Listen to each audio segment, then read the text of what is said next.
Setiap kelahiran adalah rahmat, tanpa memandang etnis, agama, atau kepercayaan. Petuah nenek itulah yang membuat Reddy kuat menghadapi bullying semasa kecil. Seruan Cina, putih, sipit, tak lagi melukai.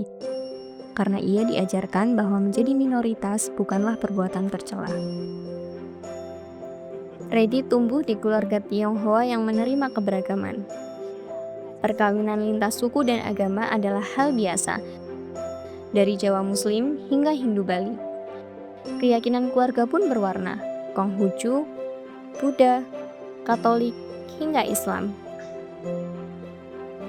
Bahkan, Reddy kecil diasuh oleh seorang muslimah, Bu Arnima, yang dengan penuh kasih mengantarnya setiap hari Minggu beribadah ke gereja.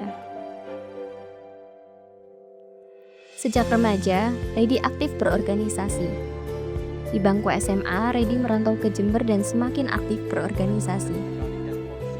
Ia menjadi salah satu penggagas Forum OSIS atau Formosis Kabupaten Jember, wadah belajar lintas sekolah yang menghimpun puluhan ketua OSIS. Menjelang akhir masa kepemimpinannya, Formosis berkunjung ke Tanokerle Dokombo, sebuah organisasi yang fokus pada pemberdayaan perempuan dan anak, khususnya buruh migran melalui pendekatan budaya.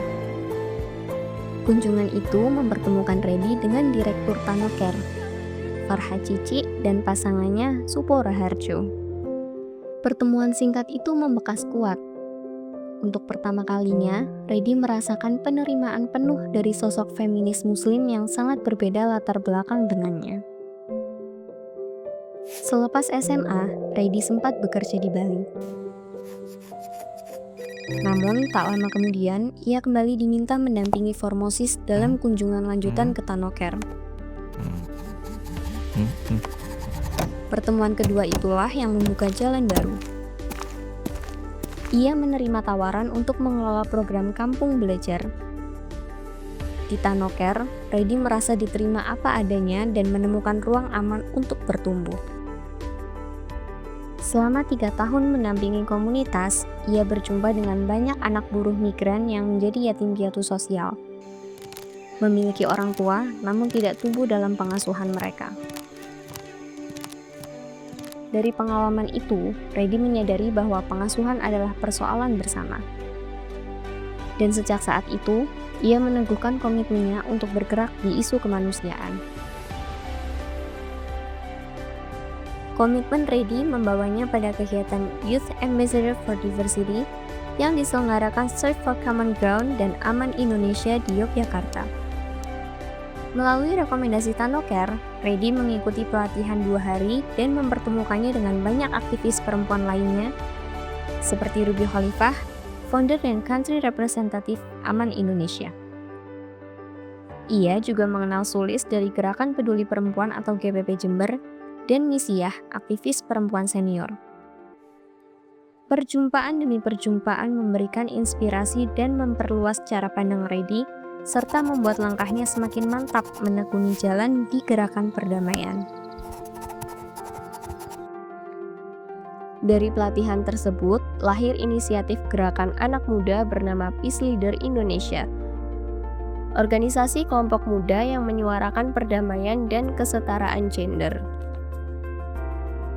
Sejak awal berdiri hingga saat ini, Reddy menjadi salah satu penggerak dan koordinator di dalamnya, memastikan pesan damai terus menyebar dari tangan-tangan anak muda.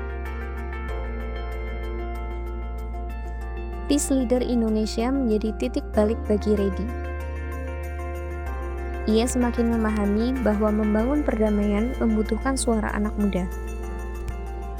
Ia merasa terpanggil memperjuangkan hak-hak mereka yang kerap terpinggirkan.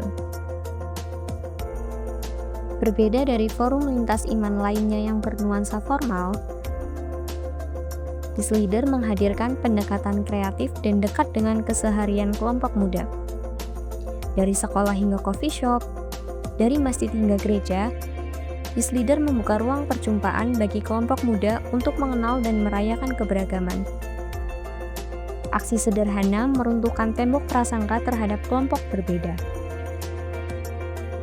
Pengalaman berorganisasi sejak muda dan perjumpaan dengan para aktivis perempuan membuat Reddy terampil memobilisasi solidaritas, terutama di kalangan anak muda.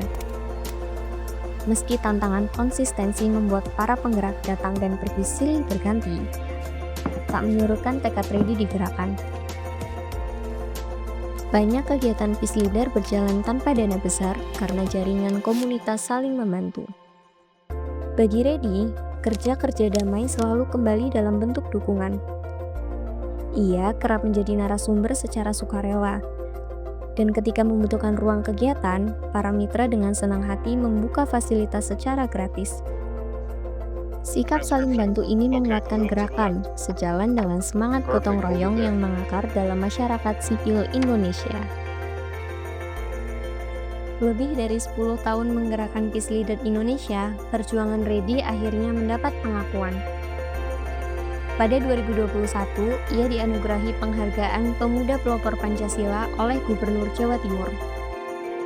Namun baginya, penghargaan hanyalah pemantik semangat, bukan tujuan akhir. Reddy berharap banyak pemuda mengambil peran dan bersuara tentang perdamaian dan kesetaraan. Isu-isu ini bukan hanya milik perempuan, tetapi juga menjadi tanggung jawab laki-laki dan generasi muda.